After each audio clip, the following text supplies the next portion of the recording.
தூத்துக்குடி நாசரே திருமண்டலம் நாகலாபுரம் சேகர 10th கால தியானம்.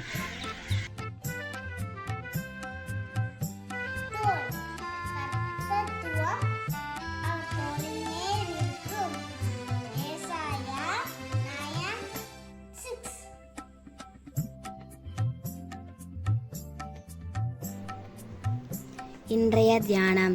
பிரியமானவர்களே, கர்த்தத்துவம் அவர் தோளின் மேல் இருக்கும்.